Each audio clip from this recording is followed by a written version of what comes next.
Welcome to the MeidasTouch podcast. Ben, Brett, and Jordy joining you today. We have an incredible guest on today's podcast. Michigan Attorney General Dana Nessel will be coming on the podcast. Let's go. Going to be asking her. Yeah, I want to talk to her about Roe v. Wade, particularly. I don't know if you know this, Brett, but Michigan has on its books, as do many states, felony laws relating to those who assist in any way in furtherance of a woman and a childbearing person's right to choose, that criminalizes many years in prison. And so what would happen, the practical effect, if the Supreme Court strikes down Roe v. Wade, which it appears poised to do, for those wondering, oral argument was early December. Usually it takes May, June, July-ish, where you'll probably get a ruling based on the oral argument, a written opinion, but immediately effective. Those old, anachronistic, horrible laws that Roe v. Wade addressed, all those laws then come back into effect. And so the 1930s Michigan law criminalizing abortion and the right to choose, and based on the way the statute's interpreted, would have doctors and women and childbearing persons go to prison. That's in force and effect. It's one of the wild things because we hear a lot about now how, so-and-so state is moving to implement a law to ban abortion. The fact is, a lot of these states actually already have these laws on the books from the 1920s, from the 1930s. Absolutely. And they've just been they haven't been able to actually enforce those laws because of Roe v. Wade. And it's one of the side effects. It's one of the things that we're going to see happen if and when Roe v. Wade is appealed, which it looks like is going to happen. I mean, best case, I guess, right now, as you guys spoke about on Legal AF, as we spoke about on the MeidasTouch podcast, is that there's some sort of compromise reached, and that there is a 15-week period in which you could still get an abortion. That's kind of the best case we could hope for. It's not even a compromise. It would be that the Mississippi statute banning abortions after 15 weeks, that would go into effect. The question is, does the Supreme Court go further than that? Go all the way, and completely say Roe v. Wade is overturned? That's where the Supreme Court seems poised to do. Let's talk about the Biden boom. Boom! Really excited to talk about the Biden boom. So a huge economic report this morning out. You gotta do that. I got to do this for the Biden boom for all the listeners love. I'm punching the air. That's what Jordy wants me to do right now for some reason. Biden right, boom left. So the listeners could do it with us. Biden, boom. I think we just started a new TikTok dance. There you go. This could be a new TikTok trend. Biden, boom. Biden, boom. The new report out this morning shows that jobless claims have hit a new 52-year low. 52-year low. It's just like silly to even say that out loud. Weekly claims for unemployment were 184,000, the lowest since September of 1969, when it stood at 182,000. Guys, I've been watching the Beatles Get Back documentary. I know you can't get enough of me talking about the Beatles Get Back documentary, which is so fantastic. These economic numbers mean that we have not seen economic reports like this since the footage in that documentary was taken, just to give it a little bit of perspective there. So based on the data, President Biden and the Democratic Congress are now set to preside over the strongest 2-year performance on growth, jobs, and income in decades. Not only that, but pay is expected to increase by 3.9% next year, the biggest 1-year wage increase since 2008. Let's put it in perspective for everybody. At the beginning of 2021 under Trump, there were over 900,000 weekly jobless claims. There was no plan for a vaccine rollout, and the country was basically on the brink of collapse. Today, we have over 200 million Americans vaccinated. We have the lowest unemployment rate in history, and we're starting to see other things in terms of kitchen table issues. We're starting to see a lot of progress. Gas prices steadily decreasing over the past 3 weeks. Projections say they'll drop below $3 per gallon in 2022. And the funny thing that I've been seeing now is there were a couple articles out today, including one by The Hill, that said, Biden is delivering the fastest economic recovery in history. Why hasn't anybody noticed? I love how the media creates their own stories. They just talk about all the bad and they try to hype up all the bad things when the Biden economy is actually incredibly strong, when they've added 6 million jobs, when unemployment is down to historic lows, and they have not been reporting on this at all. Then they go, why hasn't anybody noticed that the economy is doing so good? The worst is too, and I don't know if The Hill did this, so I'm not criticizing them for this, but sometimes these publications will say, people are saying, and then they'll reference bot tweets on Twitter. that get zero traction. That's the laziest form of journalism on the planet. People are saying, people are really mad. People are really upset. And it's like, Brian, 457545. I'm so mad. First name bunch of numbers said. Well, I agree, Brett. It is important to reflect and have these conversations, though, about what is good with the economy. And when there are issues, I like that we have a president who fixes them. You know, he's taking structural steps to fix if gas prices are high, you know, confronting the root causes about why they're high and getting them lower. The problem with the crazy, fanatical, radical GQP-isms is that they ignore all of the facts. They ignore the reality. They have this, you know, view. They don't change policies. And you saw that basically with, you know, their policies towards COVID. You saw this about their policies toward the economy. The GQP still talks about trickle down economics. If you look at all of the studies, when you have Democratic administrations and Republican administrations, and you see where is unemployment the lowest, where is the stock market the highest, all the economic indicators, and we've showed chart after chart, are always higher when the Democrats are in charge because they're actually investing in people. What you do when you create these tax cuts, you can literally see it. It's not even complex economics. That what the tax cuts did is it made people worth $30 billion, now worth $230 billion. They didn't give that $200 billion back to the economy. They created offshore accounts and they created, you know, other types of tax safe harbors, and they basically created an end run around it. And none of that money has reached the hands of Americans. Ben, that's a point that we need to be hitting every single day, right? That, you know, there are going to be problems with any president. There are going to be problems no matter who's in power. And at the end of the day, it's about who is most equipped to handle those problems. Now, if the Republicans come to power, what will they do? They will continue to remove COVID restrictions. They will continue to try to make the economy worse in order to sabotage President Biden, as they've been trying to do this entire time. They will try to do anything to hinder the economic output of this country. They will give more tax cuts to billionaires. That's their only solution to these problems, making things worse. That's how they handle these things. But the Democrats in there are trying to pass things which are actually going to put more money back in the pockets of Americans, like the Build Back Better Act, like the Jobs Infrastructure Act. These are things that are actually putting Americans to work, and it's showing, it's proving. So we need to message that every single day. Washington Monthly wrote a piece today titled, "It's a Biden boom and no one has noticed yet." And they noted that if the current high levels of economic, job, and income growth continue, the 2022 midterms could look much different than most are predicting. They note that the future paths of inflation and the pandemic are large and important unknowns, but if they break right, everything else points to a Biden boom through 2022. And something I noticed, then I'm going to just start this off by saying I despise polls. I hate polls. I wouldn't trust polls, but I think polls are a good indicator of trends.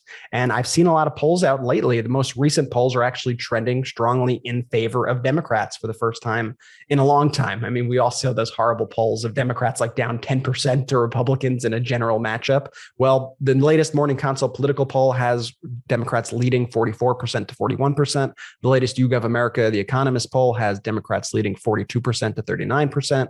The latest Public Opinion Strategies Conservative Energy Network poll has Democrats leading 42% to 40%. So like I said, fuck polls. Never go out and do anything with polls in mind. But I think they are important indicators of things moving in a certain direction. It's a nice turnaround than what we've been seeing in these past couple months. And remember, like all these polls, even like the Virginia race itself, like these are all a snapshot in time to a very specific moment. Think about how much has happened since January 1st until now. Think about how much is going to happen between now and November 2022. The only poll at the end of the day that's going to matter is the actual poll in, what are you laughing at? How many times do you think you've said poll during this segment? Because I'm up to 30. Poll. So we are talking about polls. What do you want me to call? You want me to come up with synonyms for poll while I'm talking about the show? No, it stays in the pot.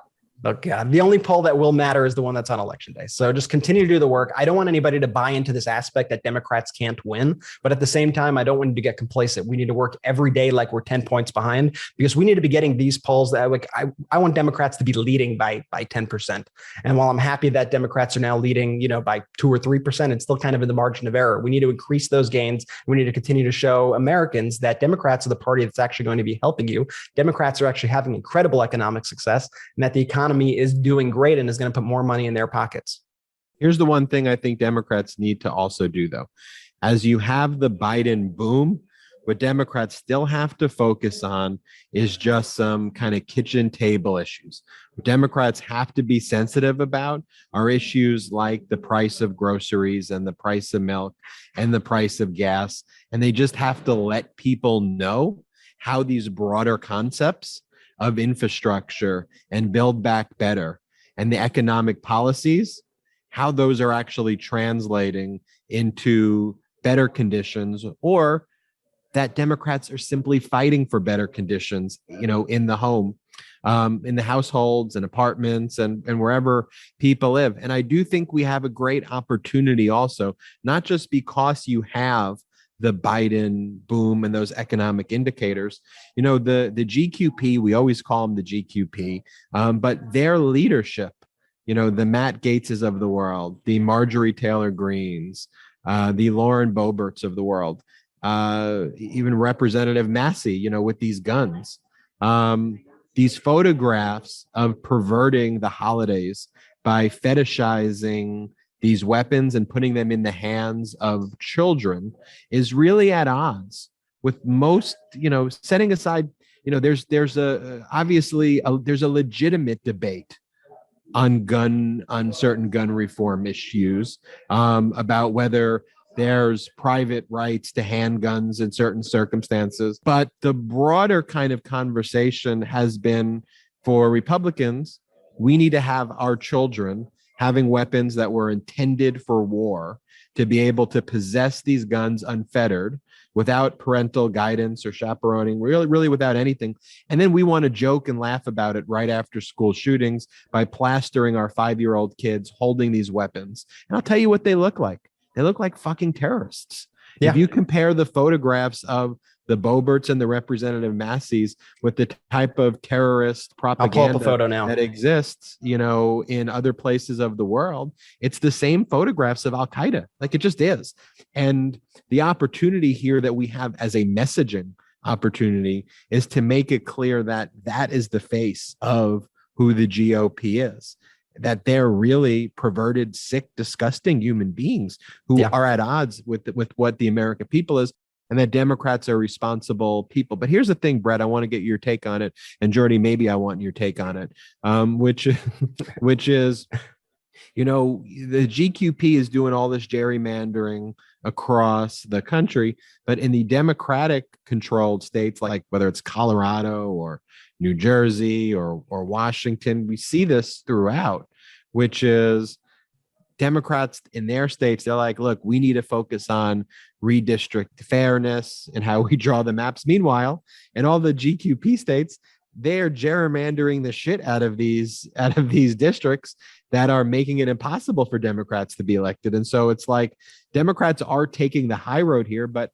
how do you take the high road when the GQP and the people in the Senate, the Republicans in the Senate, are blocking legislation, SB 1, that would, for the People Act, that would create election fairness? I mean, to me, as long as that bill's not being passed, I think we have to gerrymander also. We're going to lose. We're going to give the Republicans 10 to 15 seats. I'm with you 100%. I mean, it's akin to unilateral disarmament, which is when you can basically renounce your weapons and surrender without getting equivalent agreements from the other side in your battle. And that's what Democrats are doing here. They are just allowing Republicans to continue to gerrymander. It's not like Republicans are going to be like, oh, well, Democrats are being the good guys, so let's also play fair. Let's also play nice here. No, they're doubling down. They're doing this in every state, while the Democrats are going, okay, we're going to do these fair maps in our states. I know all of us are against gerrymandering, and so it's a little hard for us to admit that we want Democrats to be gerrymandering at this time. But Ben, I agree 100%. And what we need to do is Democrats need to grow a backbone here. And we need to be pushing our representatives. We need to be pushing governors in our states to not unilaterally disarm against Republicans while they're doing this. Hey, once we pass voting rights legislation, fair districts for all, okay? Let's make the maps fair across the country. That's what the point of the legislation is. That's the point of the legislation is. Until then, fight like hell and protect our majorities in the House, because you are just going to hand it to the Republicans for no reason out of fairness. I'll tell you, here's the fairness. The fairness is that we want to pass SB1. If you want to show people that we care, the compromise is hey, we wanted fairness across all of the states. But if you're not going to allow fairness in all the states, then we need to be fighters and we need to protect what's going on in Democratic controlled states. Jordy, any thoughts about that, or you want to tell us about Sol and Quip before we bring in the Michigan Attorney General? Because I see their communications director in the lobby, and I want to make sure that we speak with her. All right, knowing that, let me just jump into our fantastic advertiser, Sol. So today's program is brought to you by Sol, the sustainable orthopedic footwear company that seeks to bring peace where the ground meets your feet. What's a footbed? Insole, insert, orthotic? Why are orthotics so expensive? What's the fuss anyway? Well, 85%, that's 85% of the population will have one or more foot-related ailments in their lifetime. Big percentage. That's a big percentage. Plantar fasciitis. A couple other medical terms that, frankly, I can't pronounce. Shin splints. A lot of these unsexy ailments can be helped with a footbed. Sol has created a foot bed, as in a great place to rest your soul that is affordable, customizable, and improves people's everyday foot comfort. Now, millions of customers rave about this product, and 2/3 of Sol customers have 2 or more pairs of footbeds. Wow. Once you know the comfort, pain relief, performance enhancement, and injury prevention benefits of Sol footbeds, you will want them in every shoe you own. What's more is that Sol created its own recycling program, guys. Recork. Cool. Really cool. And what they do is they collect and upcycle used wine corks to make its products. So far, Recork has collected over 125 million wine stoppers that get ground down and reused into the company's footbeds and shoes. Guys, circularity exists. Woo. Sol has an amazing offer for first-time customers of 50% off through yoursol.com/Meidas. That's MEIDAS. So you can try Sol for yourself. Use promo code Meidas. We are so confident that you'll love them. We'll also offer a 90-day money-back guarantee. It's very hard to go wrong. The MeidasTouch offer is applicable to all items on Sol's store, be it footbeds or footwear. So go do yourself a favor and head to YourSole, that's yoursole.com/Meidas, MEIDAS. Use promo code Meidas and try Sol for yourself. And Jordy, before we bring in Michigan Attorney General Dana Nessel, I got to tell you about Quip. From celebratory libations to all the sugary treats, our mouth put up with a lot at this time of year. So treat yourself to Quip's line of Seek sustainable oral care products when you bundle and save up to 40% online through the holidays. Plus, by encouraging good habits, Quip products really are the gifts that keep on giving. The Quip electric toothbrush is loved by over 7 million mouths and has time sonic vibrations with 30-second pulses to guide a dentist recommended 2-minute clean. A lightweight and sleek design for adults and kids with no wires or bulky charger to weigh you down, a multi-use travel cover that doubles as a mirror mount for less clutter, reusable handles, and a range of sleek metal hues, including the best-selling all black and all pink, as well as bright plastic colors sure to make a pop to your bathroom counter. And if you're already keeping your mouth in tip-top shape, why not earn some rewards while you're at it? Upgrade your Quip to a new smart motor to A, track and improve your brushing with a free Quip app, and B, earn amazing rewards like free refills, products, Target gift cards, and more. Beyond just the brush, Quip has a whole line of stocking stuffers for everyone on your list.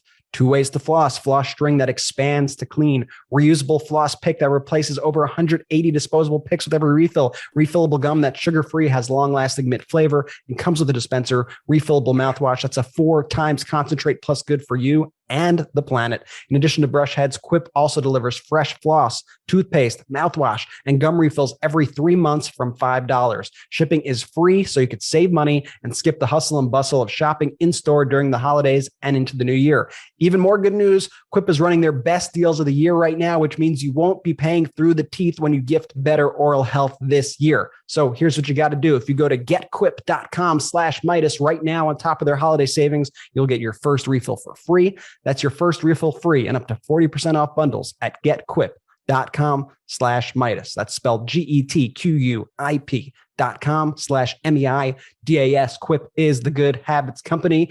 What say we bring in the Michigan Attorney General, Dana Nessel? What say? Welcome back to the MeidasTouch podcast. We are joined by Michigan Attorney General Dana Nessel. Attorney General, welcome to the MeidasTouch podcast. Thanks so much for having me. I'd be remiss if I didn't start by talking about the courts. I mean, after all, to have the Michigan Attorney General on our podcast about 10 days after we saw oral arguments in Roe v. Wade. Attorney General, I am a lawyer. I went to Georgetown Law School. Legal precedent mattered, what we studied, especially on fundamental rights, like the right to choose, codified in Roe v. Wade and Casey. Based on the oral arguments, it does seem that Roe v. Wade is in serious risk of being overturned and that a ruling is going to come out. But the practical effects of that as well in states like Michigan, I know Michigan has a felony clause, an antiquated clause on the books regarding women and women who avail themselves of abortions and the right to choose, and doctors who engage in it, and people. So maybe talk us through your view of that oral argument first, and then what the practical effects actually mean to citizens of Michigan. So, in 2016, for those of us that were a bit apoplectic at the results of the presidential election, I remember having a lengthy conversation with my family about what this would mean if Trump carried out all the policies that he ran on.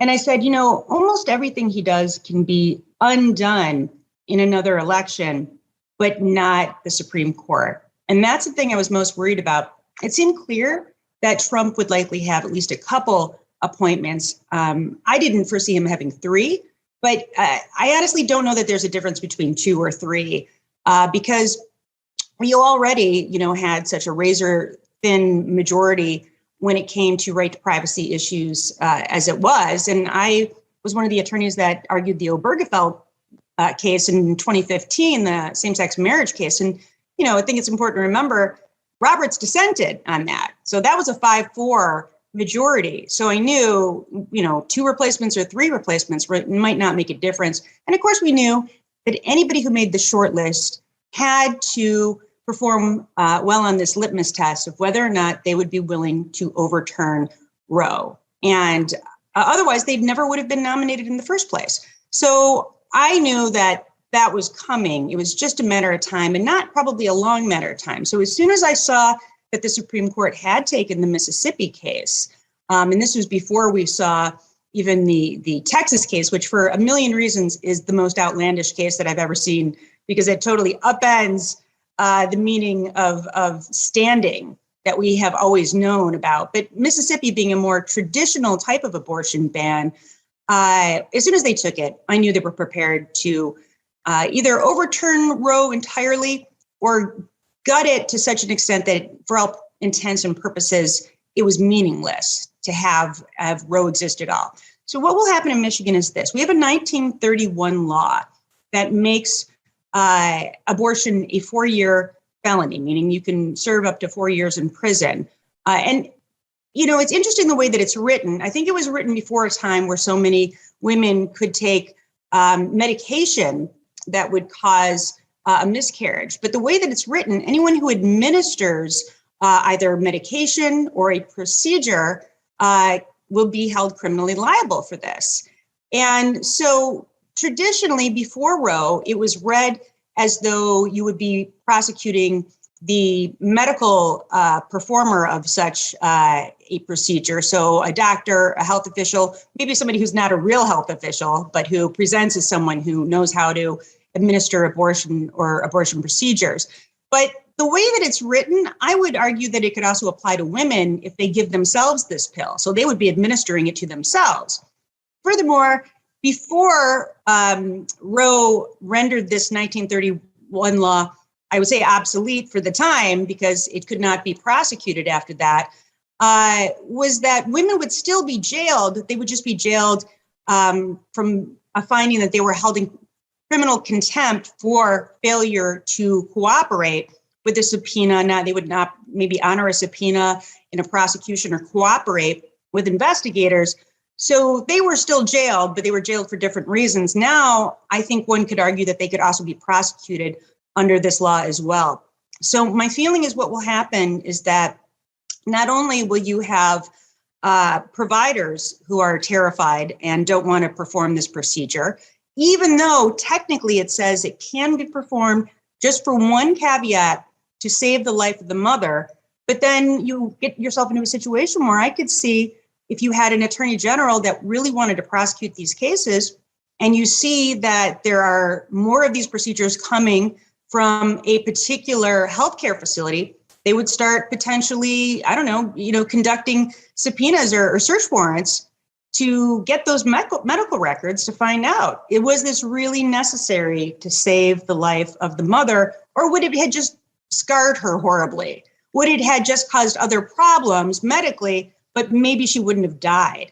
And then the doctor would have to take the stand, I assume, and it'd be a sort of a contest of experts as to, was it really to save the life of the mother necessary, or was it not? So all of these issues are going to spring back immediately as soon as Roe is overturned in Michigan. So what steps can be taken to protect women, childbearing persons in Michigan, and those who want to be helpful, doctors and others, if Roe v. Wade is overturned? What happens the next day? I know there's, in Michigan, for those listening who don't know this, it has a Republican-controlled state house with lots of lawmakers who, on the Republican side, who are cheering on Roe being overturned, which is at odds with poll after poll of what the actual people want to happen, which people want the right to choose to be preserved. But what can happen if that you have that dichotomy of lawmakers saying what they're saying in a Republican-controlled state house, people wanting this? Can anything be done? Well, as long as the Republicans control both chambers, they're not going to repeal the felony law that's on the books. That's for certain. I would say this, certainly for my office, there are lots of laws on the books that I consider not to be unhelpful, in that if they were to be prosecuted, I don't think that they would, inure to the benefit of the public. And so to me, I look at it as a public safety perspective. By prosecuting this law, would I be making the public more safe? Would it help for purposes of health, safety, and welfare? And I actually would argue that by prosecuting this law, it would cost women their lives. I think lots of people would die in back alley abortions. Oftentimes, there'll be people who are not medically qualified to perform these procedures, or they would be performed in such a way as to be secretive in nature, so that you would not have everything that's normally available to you in a medical suite to perform the procedure. And sometimes it's more difficult when you have significant problems, say, with a fetus, and it's causing great harm or damage to the woman who's carrying the fetus. Those can be more complex procedures. I'm afraid that a lot of doctors will be afraid they'll be losing their malpractice insurance, or that they'll be stripped of their license, so that there would be, issues with that as well. I will say this: as long as Governor Whitmer is in the governor's office, I don't see her using her State Department agencies to strip doctors of their licenses if they're otherwise qualified to perform these procedures. And as Attorney General, there are a lot of laws in the books that I don't prosecute, and no prosecutor in the state, our prosecuting attorneys don't prosecute. Adultery is illegal in Michigan. It is a felony offense. And one could argue that it's not really a harmless offense. It definitely hurts people, but it's just that it's not routinely prosecuted.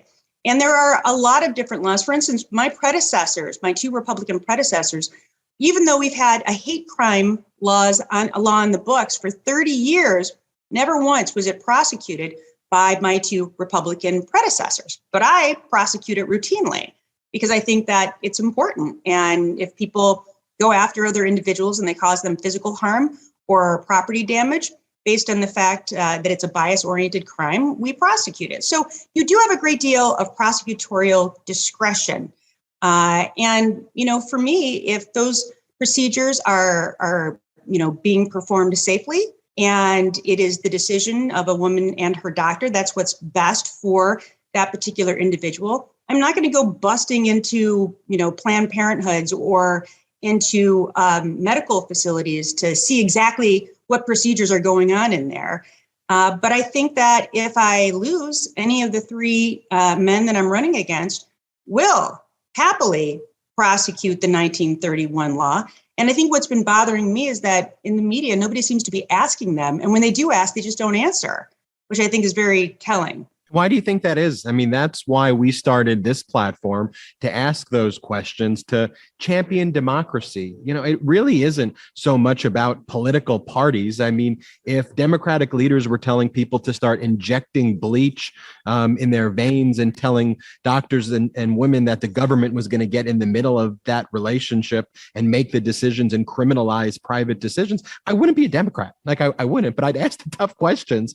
And so, but why do you think that is, though, that in this day and age you have, on the right wing, propaganda networks that are propping up all of these right wing policies and the big lie, but in the center and, on the left, there's no one just holding Republicans accountable for the big lie. It just seems that they're reporting it like sports announcers. Democrats said this, Republican says this. It's beyond frustrating.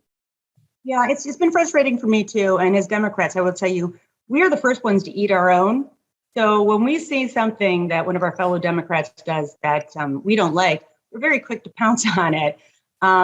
Less so traditionally with Republicans, although there's certainly a lot of infighting amongst the Republican Party right now, the likes of which I've never seen before.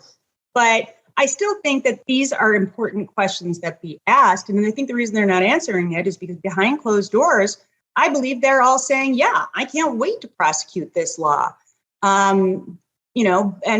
But they don't want to say that publicly because they know that's an incredibly unpopular position to take that maybe appeals to their base. But the vast majority of people in my state do not want to see doctors and their patients going to prison for what has been a legal medical procedure for 50 years.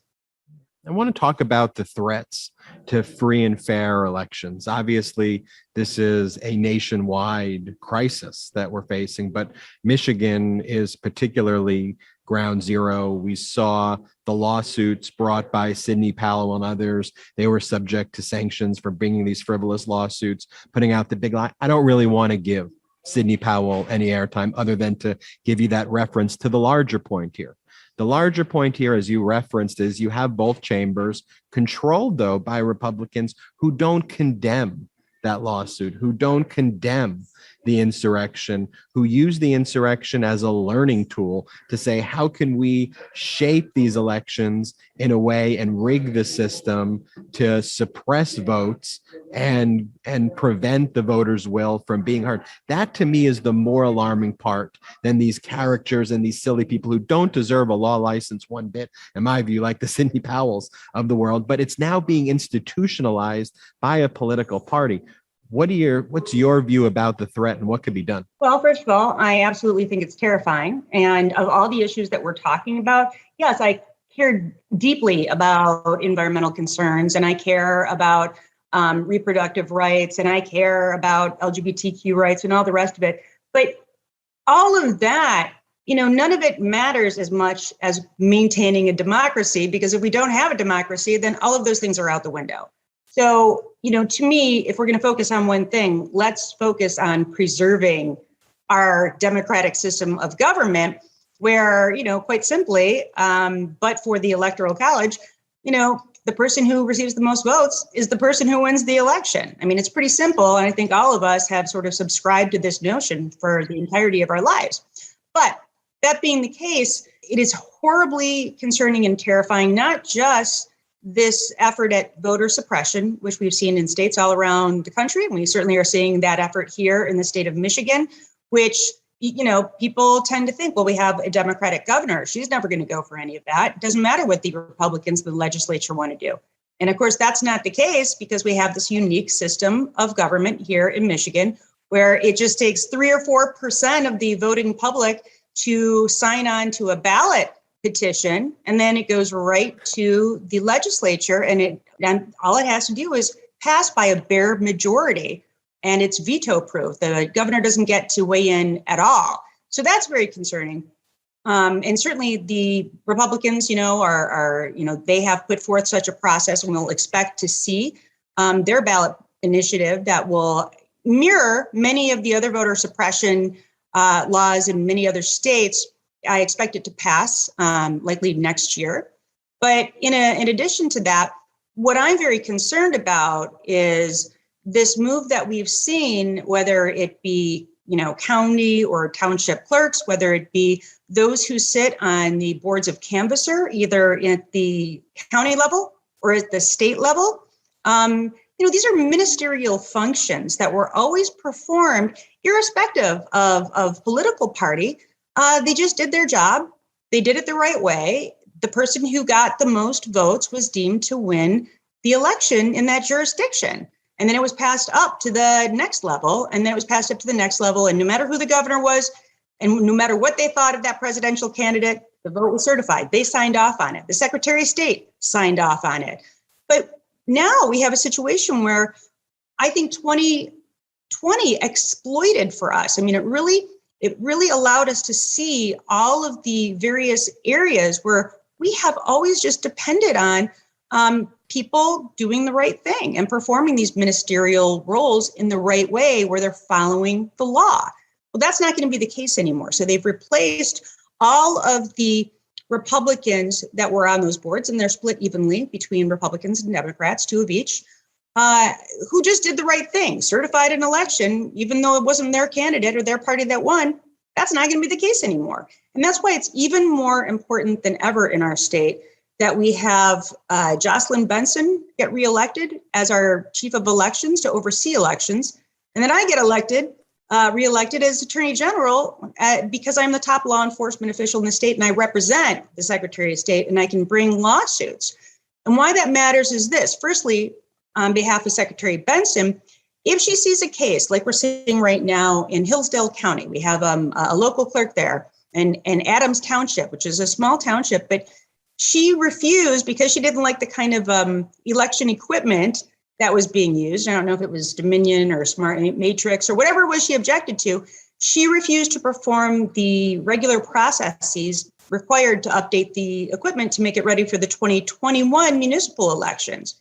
So what happened? The Secretary of State had to remove her and appoint someone else to oversee the elections. Well, if you have someone there who's on board with every township or county clerk running elections, however the hell they want to do it, whether it's in accordance with the law or not, that's going to be a major problem. And of course, Secretary Benson is running against a Trump-endorsed candidate who we know will just do whatever Donald Trump wants, irrespective of how the voting turns out. And as for me, in terms of bringing these lawsuits or defending these lawsuits, I mean, we had dozens of lawsuits that we had to defend in order to ensure that the 2020 presidential election went to the candidate that won by over 154,000 votes in our state. That's not 1,540 votes. That's 154,000 votes. That's not even close. But we had to, work like hell just to make sure that the election got properly certified. And so whether it was the Sidney Powell, lawsuits, whether it was being sued by the state of Texas and having an attorney general from Texas sue to decertify our election and the election in 3 other states, you need someone there who's going to defend how the voters voted and not just roll over and say, all right, AG Paxton, whatever Texas would like to see happen here in Michigan, that's cool by me because I agree with you.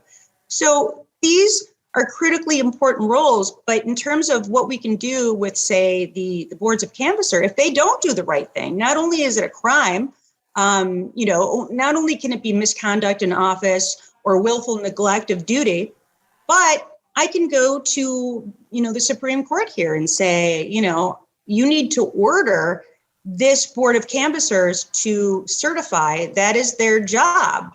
It is likely that that's what the Supreme Court would do. They'd say, you don't have a choice here. You have to certify that election. But if you don't have me, and if you have, for instance, the guy I'm running against, a guy by the name of Matt DePerno, again, endorsed specifically by Donald Trump, because Donald Trump knows that Matt DePerno will do anything and everything that he would like to see done. Then you can be assured that that's not going to happen. So I guess the best thing to say is make sure that we have, Democrats who hold these important offices so that we can be here to do the right thing. And I can assure everybody this. I don't like Donald Trump. I've made that very clear. I didn't support him in 2020. I didn't support him in 2016. But if we have a scenario like we had in 2016, where he legitimately wins the popular vote in Michigan and he receives 10,000 more votes than whoever the Democratic nominee is, then I will fight like hell to make sure that the election is certified so that Donald Trump gets our 15, now it was 16, now it's 15 electoral votes. Even though I don't like it, even though I can't stand him, even though I might move to another country afterwards, I will make sure, that he gets our electoral votes, because that is how democracy works. Yeah, that's what's having a person who has integrity in power versus somebody who is just willing to completely overturn the will of the voters. And that's why we emphasize so much to our listeners that elections matter. We need Attorney General Dana Nessel there. We need Secretary of State Jocelyn Benson there. We need these protections because at the end of the day, we can't rely on these two Republican-controlled chambers to do the right thing in the state of Michigan or frankly anywhere else, because now there's a litmus test, and we've seen this ongoing coup attempt since January 6th, where they've moved it from the streets basically into these state houses. And that's where the battle for democracy is happening. I would love to now just talk about a few kind of local issues. Local, but they also have national implications. They are things of national importance. One being the Oxford Township shooting. I know that you are not the prosecutor of this case. The prosecutor is Karen McDonald, who I think has been doing a fantastic job. But I saw that the Oxford Community Schools actually rejected the offer to have you conduct an independent review of the shooting, and they instead hired an outside private security firm. What's that about? Can you just explain that to our listeners? Well, let's be honest. They want to shield themselves from civil liability. That way, whoever they hire, they are the client.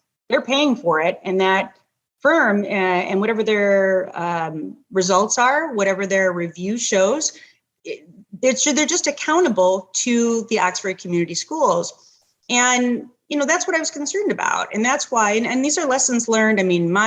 My department has handled some of the biggest investigations conducted by any state AG, any place in America. So the MSU Nassar investigations, the Flint water crisis investigations, our clergy abuse investigations, one of the largest in the country. Same thing with our Boy Scouts of America investigation. We know how to do this, but it's not just about finding criminal liability. That's what the Oakland County Sheriff's Department is doing. That's what the Oakland County Prosecutor's Office is doing, and they do it very well. But what we do in these investigations is not just look for what went wrong from the perspective of did any crimes occur, but what went wrong in a way that we can learn from it to create better policies. And, was it the case that the Oxford Community Schools did not follow proper procedures and policies that were in place? Or did they do everything that they should have done in accordance with law and policy? But we just need better policies. And for instance, I have an elder abuse task force in place. And one of the things we do is we identify best practices for protecting seniors in the state. And then we try to codify that into law. We should be doing the same thing. We should be taking a step back from this horrific tragedy and to say, how can we do better to protect our kids? Because there are kids all over the state of Michigan, not just in Oxford, that are terrified to go back to school, and their parents are afraid to send them. And we want to be able to say to the parents of the state of Michigan, it's safe to send your kids to school. You don't have to be worried about this happening in your school. And here's why. And so we want to do an independent analysis that is a full report. And again, we have from my department, not just criminal attorneys, we have civil attorneys, we have special agents, and we have people in other departments like state operations. We represent the Department of Education. We represent the school superintendent for the state of Michigan. So we can really dig in there and find out, how do we use this as a learning tool? But unfortunately, when you have a private security firm that goes in that doesn't have that breadth of experience and really is not there to protect the public, and isn't there necessarily to protect that particular school, system in terms of the children that attend, but is there to protect the people who are in positions of authority there, you're not going to get all that. There's no way. And it's not going to stop me from doing my job. I'm going to work with Prosecutor McDonald to get as much information as I possibly can about what occurred. I'm going to go to Oxford and meet with the kids, their parents, stakeholders in the community, educators there. And I'm going to proceed forward so that we can find out exactly what happened and do our best to put really the best policies and procedures in place to ensure it doesn't happen again.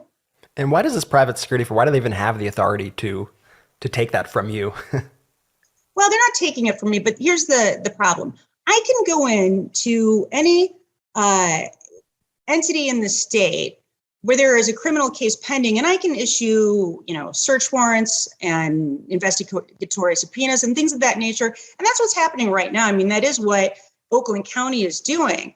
But for me to do it from a civil perspective, one, I need to file a case in order to get discovery.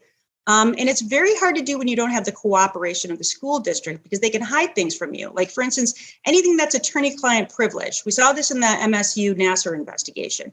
They said, hey, we want this to be totally transparent. We want everyone to know what happened that led to this horrific set of events where hundreds and hundreds of young girls and women were sexually violated by this guy, seemingly right under the noses of university officials. How did this happen? We want you, Department of Attorney General, to conduct this investigation. And so when we got in there, we're like, great. And they're like, oh, but we're not going to show you everything because a lot of this stuff is protected. So there's over 6,000 emails that you're not even going to get to see. And we're like, well, it's hard for us to do an investigation when you're hiding so many things from us. So that's why we wanted their cooperation, because then they wouldn't be able to hide anything from us. And it wouldn't be so difficult to find out exactly what occurred. Again, it's not going to stop us. We are going to do our best to find out what happened. And to do our best to ensure that best practices can be applied statewide, but it sure would have been helpful to have the cooperation of the school district. Yeah, absolutely. And one of the things I thought was interesting that Prosecutor McDonald did was she issued involuntary manslaughter charges against the parents of the shooter. I'm not sure if I'd even seen that done before. What do you make of that approach? Do you think that sets a new standard going forward about how to prosecute these sorts of cases? Well, it's not actually new. It has been prosecuted before. Certainly, it's been prosecuted in Genesee County, where there was a man who left access available to a firearm for his elementary school child, who then went to school and shot another kid with it. Kim Worthy routinely actually issues these types of charges when she thinks there are really egregious sets of circumstances. So it's not that it's never happened before. It just happens rarely. And it happens mostly when there are specifically egregious sets of circumstances, as there seem to be in this set of circumstances. And I absolutely support Prosecutor McDonald in issuing these charges. But that's why I think it's so important that we pass legislation that, and I just can't believe that I have to say this in a way that there's so much pushback, but where, people who own firearms have to keep them safe and secure from their children so that their children do not have unfettered access to a deadly weapon. Radical. And I don't know why this is so controversial, but we will be unlikely to get that, even though there's such a bill pending. We'll probably be unlikely to get that through the legislature so long as we have Republicans as the majority in both chambers. And these laws exist in states all around the country, and they're largely effective. You have a lesser rate of children accessing those weapons because it's against the law for them to do so, but not in Michigan, And I don't see this as a Second Amendment issue. We're not saying you can't have a firearm. We're not saying you can't keep that firearm in your home as long as you're otherwise legally permissible for you to own a weapon, like you don't have a felony conviction or something. We're just saying keep it away from your kids. And I don't understand why that's so controversial, but for some reason with today's Republican Party, it is. I want to go back to something that we had touched on earlier in this interview, and that's that there's been a rise in, frankly, glorification of hate groups online and in this country. And I know you led the charge specifically establishing the first ever hate crimes unit in Michigan. Can you tell us about that and the importance of establishing such a unit? Yeah, well, by the time I got into office, we had seen an exponential rise in hate crimes in the state of Michigan and all around the country. And Michigan was really highly ranked, I think like third, fourth, or fifth over a course of a number of years in terms of the most threats that had been issued. And when I say threats, I mean credible threats, or they are actual crimes. Again, they're property damage related crimes, maybe burning a cross on somebody's lawn, or spray painting somebody's synagogue with swastikas or something of that nature, or actual physical assaults. And the motivation behind the physical assaults, they weren't necessarily people that were known to each other. These were just people who were attacked because of their race or their national origin or ethnicity or their gender or so forth. But so I thought it was really important to establish, but it was really in 2020 where I had to amend the title of the office and the work of it. Instead of having a hate crimes division, we had to alter it to a hate crimes and domestic terrorism division because of the rise in domestic terrorist groups and their membership, largely in 2020, when you had sort of, I would say, this perfect storm between, COVID and Trump's rhetoric was really escalating. And then we had, of course, the murder of George Floyd in Minnesota, and everything sort of came together in the worst way possible. And we saw a significant rise in hate groups, domestic terrorist groups. And so that's why I put it together. And, now, we have a number of cases that we are handling. But one of the things that we're using it for is to go after all these individuals that are terrorizing government officials. And so whether it be school board members or, health officials, local health officials, legislators of both parties, by the way, not just one party, but both parties. We've had threats against judges. We've had threats certainly against our governor. As you know, we're handling over half of the Wolverine Watchman cases, threats against our United States senators. Really the list goes on and on. But I will say one thing we've noticed is that female electeds or appointed officials tend to get far more threats than their male counterparts. So just for instance, if you have, in our case, 2 United States senators, well, I guess for every state, 2 United States senators, one in our case is a female, one is a male, it's Debbie Stabenow that gets far more threats than Gary Peters. And I think it's one of the reasons why, we've elected more women officials in Michigan than at any other time. And I think that's why we're seeing, in part, more threats. That it does seem to be related. I will tell you right now that Rashida Tlaib and Alyssa Slotkin and Debbie Dingell get far more threats than Andy Levin or Dan Kildee do. It's really scary. And I just want to thank you for establishing that unit, because we live in just the craziest time. And it's courageous to really stick up for, your counterparts, no matter where they stand on the political spectrum on that particular issue. On a much lighter note now, I have to come clean about something. I did graduate from The Ohio State University. Please don't X out of the chat. Please don't X out. Thank you for saving this for the end of the show, Jordy, because this would have been a disaster if we started. I just wanted to congratulate you on kicking our butts over the Thanksgiving holiday. Congrats on the Big Ten championship. What are the predictions for those Wolverines as we head into the college football playoff? Well, naturally, I think that Michigan is going to win at the Orange Bowl, and then I think they're going to go on and win at the national championship. There you go. But I will say I have high hopes to attend the Orange Bowl. But if I do, I'm going to have a healthy breakfast followed by no Bloody Marys at all. So just so it's clear, I may, just to prove to everyone that I can't watch a Michigan game completely sober, I may actually take a breathalyzer on Facebook Live, just so just that to prove it. We'll be on the lookout for that.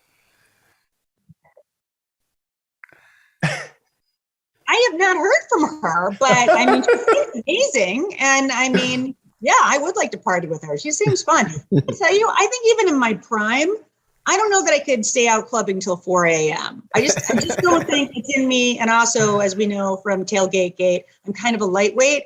So it might be, maybe a couple drinks and I'm out of commission. So. And for those that don't know what we're talking about, the Finland's prime minister went out clubbing till 4 a.m. This was on Twitter, left her work phone at home and was unreachable. And then you responded to her. Do I just call to let her know I might have an extra ticket to the Orange Bowl, or should I go through the State Department? Because San and I should definitely hang. I think probably teach me a thing or two. I don't know. I don't know if is it Red Bull or just a whole lot of coffee. I don't know how much to do for you, but I want to know. Well, you've definitely taught our Midas Mighty audience more than a thing or two. We're grateful to have you on, Attorney General Dana Nessel. Thank you so much for joining us on the podcast. Thanks so much for having me. Welcome back to the MeidasTouch podcast. For those watching this visually, I've now been relegated to the back corner of a hotel lobby. I have to record the MeidasTouch podcast. Before, I was in a great location where I wasn't around anybody, so I was able to take off my mask. And right now, they started a group of people were there, and they started banging pots and pans really loud. Ben, you know what this is? I think this is a DeSantis op against you right now. Ben is in Florida. All of a sudden, while you're recording the podcast, people come out and start banging pots and pans, and you have to change location. And now Ben is inside it looks like the world's smallest closet I've ever seen. It's I'm right in a stairwell. I'm recording this podcast from a stairwell because there's no one in Miami who wears masks around here. And so anyway, that's why I'm talking. So what you're saying is we could potentially get another guest if someone comes down that stairwell. Just bring it on the show.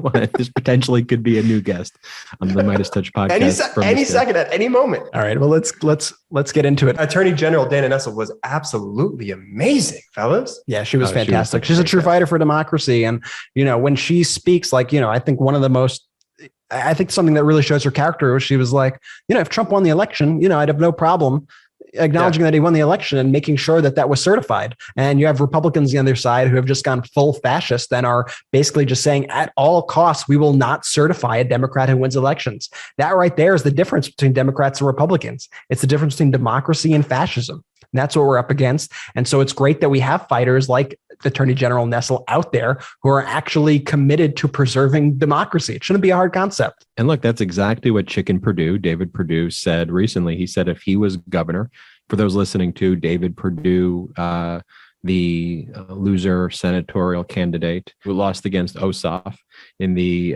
race, Chicken Perdue, who may or may not have engaged in some insider trading right before, but who was too chicken to show for a debate anyway. He's running for governor. He's Trump's preferred pick of governor. And he was asked whether he would have allowed for the certification of the 2020 election results if he was governor at the time. And this is what he said, quote, not with the information that was available at the time and not with the information that has come out now. They had plenty of time to investigate this, and I wouldn't have signed it until those things had been investigated. And that's all we were asking for. Let me be very clear. There was 70 plus cases filed in federal court, cases filed in state court, cases everywhere.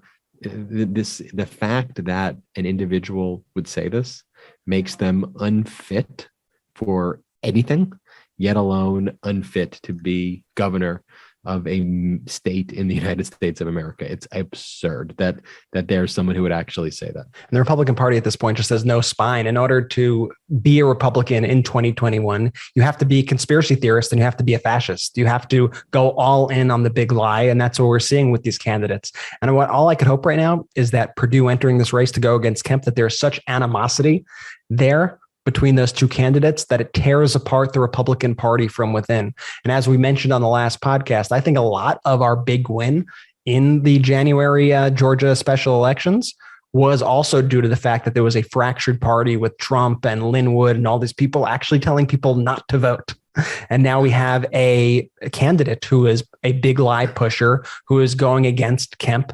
They are fighting. There is a GOP civil war happening that we are witnessing. And I hope that we're able to take advantage of that and elect an incredible candidate who believes in democracy, who believes in helping people, who believes in voting rights in Governor Stacey Abrams. I want to see Governor Stacey Abrams so bad. And I think the more we see this craziness from the right, the more likely that we are to do that. So we all got to keep pushing. We all got to keep fighting. And we got to do everything we can every single day to elect great leaders like Stacey Abrams. This is a very winnable 2022. Like the Republicans are basically waging a psyops against everyone else to try to chill their vote and try to make them think it's a foregone conclusion that just because you have a Democratic president, well, it's always the case that you lose the House when there's a president from that party. The other party always, takes over the House. That's not necessarily the case. These GQPs with the Boberts and the Marjorie Taylor Greens of the world leading it, Americans don't like that stuff. And we need people to push back to that. And speaking of that craziness, have you seen Mark Meadows just sued the House January 6th committee to block Can you his break subpoena? that These down, people man? are spineless chicken shits and just they're losers. They're just so off on all of the legal issues. So Brett, the first question that I'm sure you'd probably ask is what chance is that you're going to ask? I was going to ask what chance, but I was also going to say, like, I feel like Mark Meadows tried to play every side of this issue. And I feel like he's ending up screwing himself over even more because he did that. Because it would have been one thing if he took the stance at the very beginning.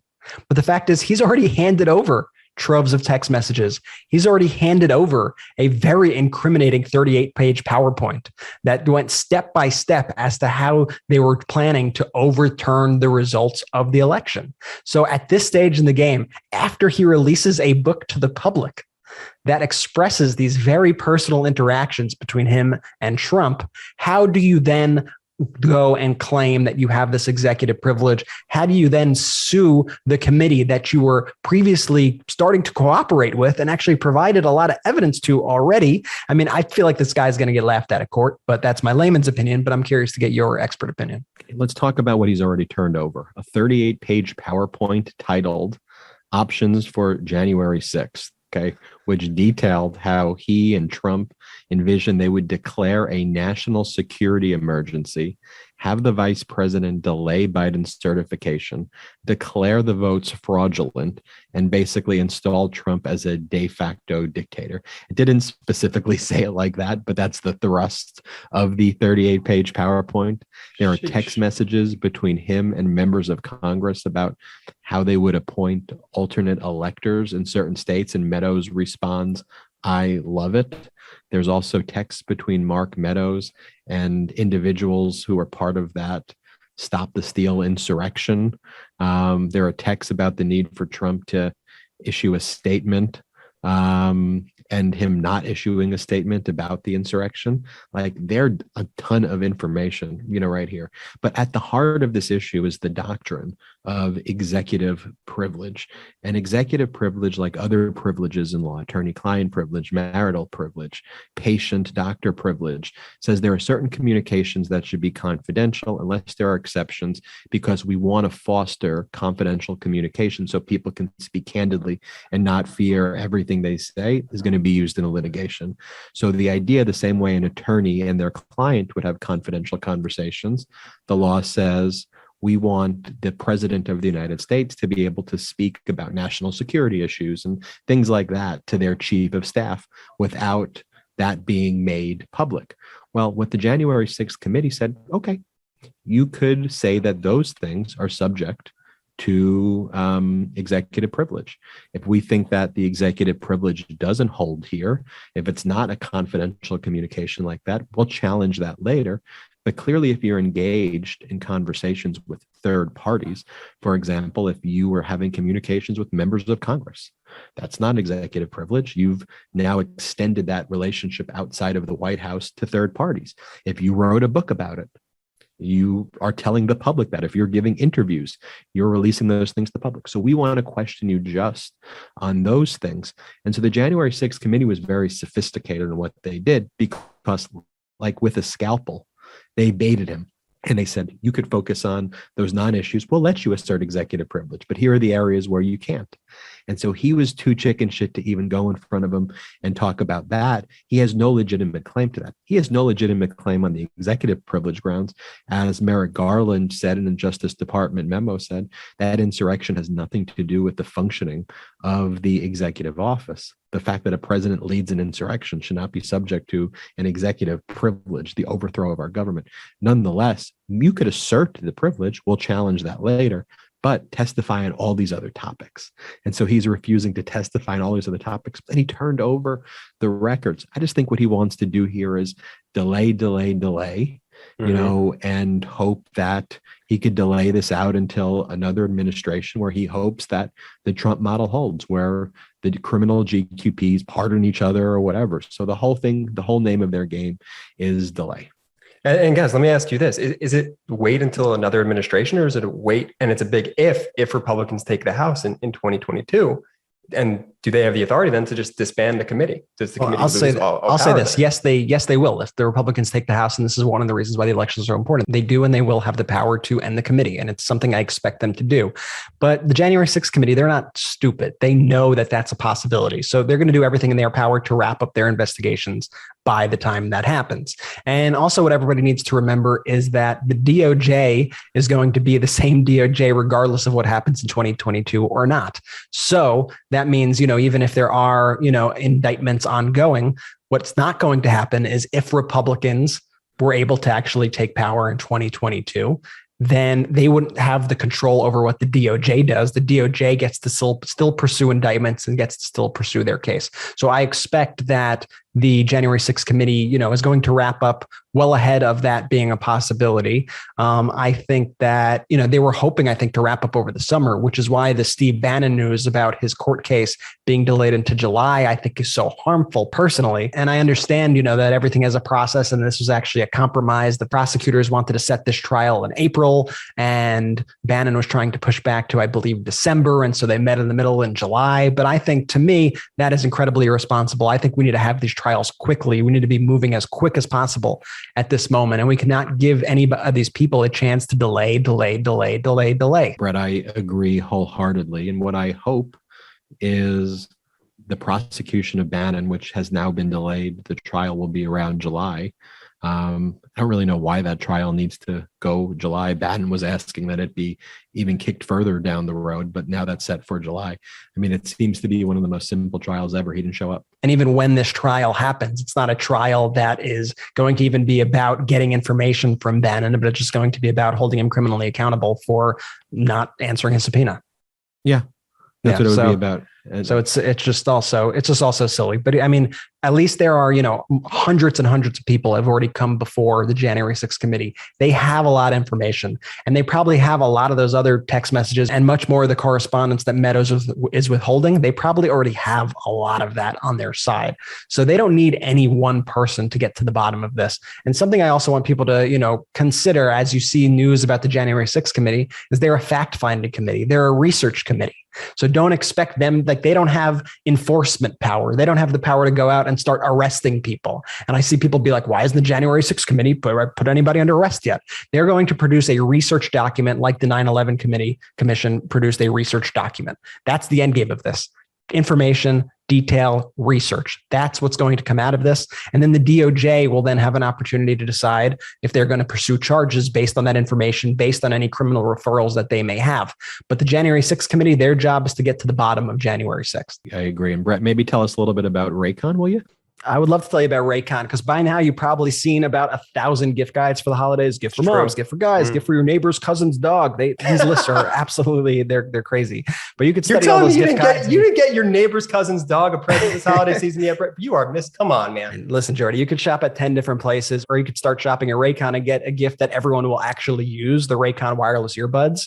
I love the Raycon wireless earbuds. I wear them when I run. I wear them when I'm just walking around the house so I don't disturb the rest of the family. These are incredible in-ear earbuds, and they give you amazing audio quality wherever you go, whether you use them to pump up, wind down, to work or work out. And they'd be useful for anyone on your list. Even better for you, they start at half the price of other premium audio brands. With their latest model, you get 3 new sound profiles to make sure everything you're listening to sounds its best with just the right amount of bass. You got pure mode, which is great for like podcast listening, instrumentals, blues music, balance mode, which is also great for podcasts and rock and heavy metal. And then you got bass mode. This is my favorite mode of them when I'm listening, because I get to listen to hip hop and EDM and reggae on them, and the bass is fantastic. Raycons are available in 5 stylish colors, so you can pick a perfect one for everyone on your list. And with free shipping and returns, gifting is easier than ever. The holidays are coming up faster than you think. They're like right around the corner. Now is the time to knock out that gift list and avoid the last minute shipping scramble, especially because right now our listeners are going to get 15% off site wide with code HOLIDAY if you go to buyraycon.com/Meidas. So go to buyraycon.com/Meidas, MEIDAS, and use code HOLIDAY to get 15% off your entire Raycon order. That's BUYRAYCON.com/Meidas. Trust me, like everyone in your family, all your friends, your neighbor's cousin's dog, they're all going to love your Raycon earbuds. Yeah, no, I just want to say, I mean, I love the Raycon earbuds, man. They are just, they've been a godsend. I am still currently trapped in a stairwell recording this podcast. What I like about it, Ben, though, is you're very like measured right now. So you could say, some very serious things about the threats to our democracy, but somehow you're still lowering my blood pressure because you're speaking like so smoothly, Do you think it's kind of maybe because it's kind of like when we joked about how we're going to whisper on the podcast going forward. you're kind of just doing that. Like you're committing. So kudos to you for committing to it's my new. And if this is your first time listening to the MeidasTouch podcast, this is not how it normally goes. I just want to make sure that It may go. We sometimes I wind up in just random staircases, but in any event, did you see that this is what the Senate finds a bipartisan way to vote on? The Senate voted Wednesday night to overturn President Joe Biden's COVID-19 vaccine or testing mandate. That's the most important to me. I mean, the or. Yeah, it's a testing mandate, really. And if you don't want to get tested, that's the weirdest part about this whole thing.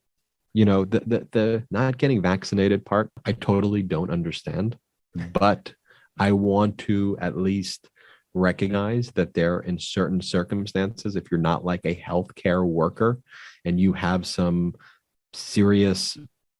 legitimate, either religious view, not the fake ones that they try to use, or there's legitimately a health reason, I understand it, whether I agree with it or not. Right. I want to be sympathetic and understanding of it.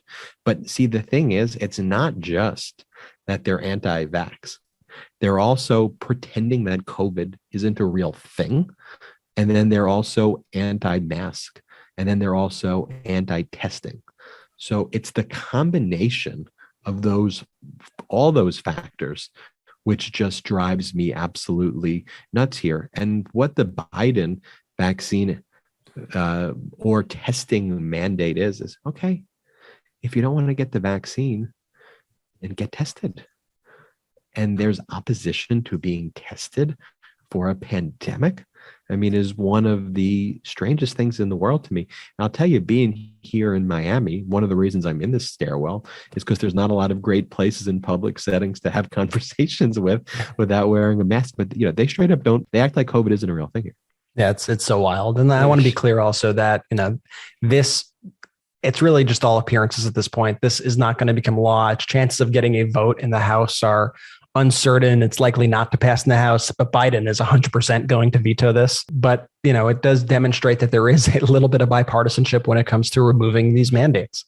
And it seems like there are some senators in the Democratic Party, and there may be some members of the House who are afraid to keep mandates going because they're afraid what that means for people voting for them. I mean, they're afraid of public perception of keeping these mandates going.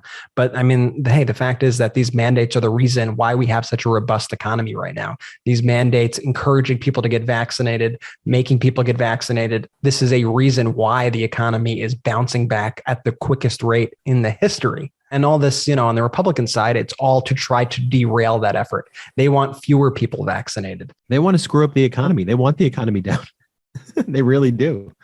They want to cheer on the worst economy. And look, when Biden came into the presidency, and early on, I mean, I think that Democrats believed we probably didn't need a mandate at first. Like they thought, Donald Trump is so incompetent, he couldn't get the vaccines out. So we're going to get the vaccines out to all Americans. We're going to mass produce these, and people are going to take the vaccines.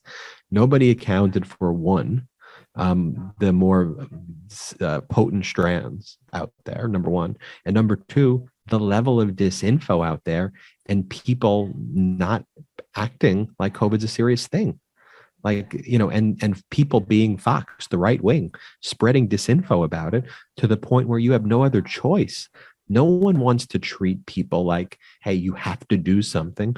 But at some point, if people are out there trying to infect others with a deadly pandemic, what other option do you have? And it's brought to you by the same people at Fox News, at Newsmax, your right-wing Congress members who straight up worship Vladimir Putin, who straight up want Russia to invade Ukraine. You literally see a concerted effort on Fox, on Newsmax, spewed by Republican Congress members to hoist up Vladimir Putin. I bet you, and I'm not even saying this facetiously, if you were to say to the Republican Party, who would you rather have as the president of the United States, Joe Biden, or would you rather have Vladimir Putin as a dictator over Joe Biden as a president? I guarantee you, the polling result would be in the Republican Party, 70 to 80% in favor of Vladimir Putin, right. 20 to 30% to have President Joe Biden. Hands down. Do you disagree with that? No, I don't disagree for a second. And, it's just nice in general to have a president who, when they meet with Vladimir Putin, you don't have to worry about, okay, what are they going to give Russia? And so, President Biden had the conversation with Putin the other day. He didn't accept any of Putin's red lines on Ukraine. And if you want to learn more about the whole, Ukraine-Russia crisis, I recommend you listen to the latest episodes of Kremlin File. It's an incredible podcast where they do a real deep dive into this specific issue. But here we have President Biden standing up for democracy around the globe. This is something that Trump did not do. Trump basically wanted to hand Ukraine to Russia, let them just completely take over it. And as you said, Ben, it's just crazy how the right-wing echo chamber has kicked into gear, full support of Vladimir Putin and full support of Russia. Like, they are not even hiding it anymore. It's a coordinated effort across the board. You see Laura Ingraham leading her show saying, why should we be responsible for Ukraine's safety, with a big no symbol behind President Biden that says no more war, trying to act like President Biden is being an aggressor against Russia and not the other way around. Tucker Carlson, same night, said, how would intervening in Ukraine help us? And pushed a very pro-Putin narrative, saying that Russia was actually just trying to defend their borders.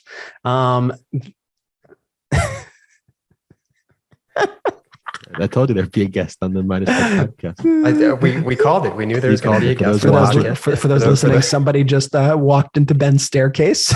No, Ben's studio. It was only a matter of time before some. I'm honestly shocked you haven't been kicked out. Like, you're in a stairwell recording like a podcast. Like you should be thrown out of the hotel by now. Ben, he was wearing a mask, which I think was a big surprise. The funniest part about the person who just came through the staircase is he came in and he saw this and he went, "Oh shit! Like, I should be recording a podcast." You were in the right, he was in the wrong. Yeah, trying to use his stairs to go down. Okay, well, let's get back into it. So then let's move to the even more radical right news stations, which they're all indistinguishable at this point. But Newsmax literally gave the cover to their magazine to Vladimir Putin, calling him Vlad the Great. Like, not even Russia Today goes this far in their praise of Putin. Vlad the Great, with a picture of Putin holding a champagne glass, saying, post-Trump, Putin becomes master of the world. Are you getting kicked out? I'm getting kicked out. There's a security here. I'm almost kicked out. I got to finish up the show. Keep going. Oh no! So post-Trump, Putin becomes master of the world. That's the headline that Newsmax decided to run with. So you have this coordinated effort by the right to prop up Putin over America's interests, over Ukraine's interests, and that's where we are with the GOP in 2021. They're a fascist party. They're an authoritarian party, and there's a big difference between the parties. And I hope people are able to see through this and understand that this is not a normal battle of just two sides of the same coin. This is a existential battle for democracy across the world. I'm getting kicked out of the staircase by a security guard. Jordy, you want to do a final ad read? Let me do a quick ad read. Don't get arrested. And it was great seeing you today, Ben. Man, it's a good thing he's a lawyer. Jordy, why don't you tell us about Wondery? I'd love to tell you about Wondery. Christmas. 'Tis the season to deck the halls and exchange presents with loved ones. But over the past 10 years, a new tradition has emerged. Binge watching low budget, made for TV holiday movies. And the battle to have the highest rated Christmas movie gets more intense every year. The newest season of the Business Wars podcast from Wondery drives into the competition between Hallmark, Lifetime, and Netflix. While their films may be full of goodwill and cheer, the war for ratings is downright hostile. That's an incredible concept. It really is. I love that. Listen to Business Wars, Christmas Movie Wars on Apple Podcasts, Amazon Music, or wherever you get your podcast. You can listen ad-free, joining Wondery Plus in the Wondery app. So Ben's been literally kicked out by, I don't know by who. I still think this might be a DeSantis psyop going on right here. And we say that all joking around, so Politico doesn't write a fucking story about how we spread this rumor. No, we are joking. But like I said, but Ben really did get kicked out of the hotel, and we are a little bit scared that he might be. I don't know. I'm gonna try and text him and see if we could. Ben, after the show, please try to get in touch with us and let us know that you're okay. Well, I think this has been a great show. I think we could hit just a couple of other interesting pieces of news before we go out. I thought it was interesting to see that Biden is directing the federal government to become carbon neutral by 2050. I think this is showing his commitment to green energy, which is so important. All these like notions though of like 2050, it always feels like pushing the buck like later and later and later. And I get that government moves slowly and that there are a lot of sort of, targets that we're going to hit. And that but the one thing that I think is cool about this order is that it asks the federal government to run entirely on carbon-free energy by 2030, which is really not that far away. And we're hoping to receive net zero emissions by 2050. It's a huge undertaking. It's a huge accomplishment if we could hit our goal there. My biggest and it's not a problem with this because this is so amazing, but for me, I think most American people, most Americans might look at this, and because it's not something so tangible and so immediate, they don't understand how actually impactful this is going to be for not just America, but for the whole world. Yeah, totally. But one of my also issues with it is that, anything that's done by an executive order like this can be overturned by a future administration. So all the progress that we're trying to make can be reversed in this situation should a Republican come to power. So I think that's important to note. I'm happy President Biden is doing it. But, this is not a perfect solution. That's why we need to pass real legislation to actually protect our climate, because this is an urgent threat. California announced that they plan to be an abortion sanctuary if Roe is overturned. I'm really proud of my state for doing that. With more than 24 states now poised to ban abortion. I think the number is somewhere around 26 states looking to ban abortion if the U.S. Supreme Court gives them the okay and overturns Roe. California clinics are saying that they're going to provide sanctuary for those seeking reproductive care, including possibly paying for travel, lodging, and other procedures from people for other states. I think this is great. I think this is a great thing. I hope other states follow. What I'm worried about more as the kind of the new America takes shape if Roe is overturned is I'm worried about kind of this separation that's going to happen between all the states. I think we're going to be further divided. I think blue states are going to become bluer as people kind of shift to them to get safer. I think red states are going to be redder, and we're going to be a more divided country than ever before. And this has been just an amazing and unique episode of the MeidasTouch podcast. I mean, where are you going to get a podcast where the host actually gets kicked out of his studio, which in the defense of the hotel was a makeshift stairwell. So again, for the new listeners, that very rarely happens. But I can't guarantee it won't happen again, but definitely come back. Thanks to everybody who listened and watched the MeidasTouch podcast today. And in all seriousness, if you are a fan of MeidasTouch, if you're a fan of the podcast, it would be super helpful if you could leave us a 5-star review, if your app allows for that. If you're watching on YouTube, if you hit that thumbs up button and subscribe button, it actually really helps the algorithm. I know it's corny that all the podcasters say this, but it's true and it really helps us out. So please hit that right now. Thank you all so much. And all I have to say, Brett, is shout out to the Meidas Mighty!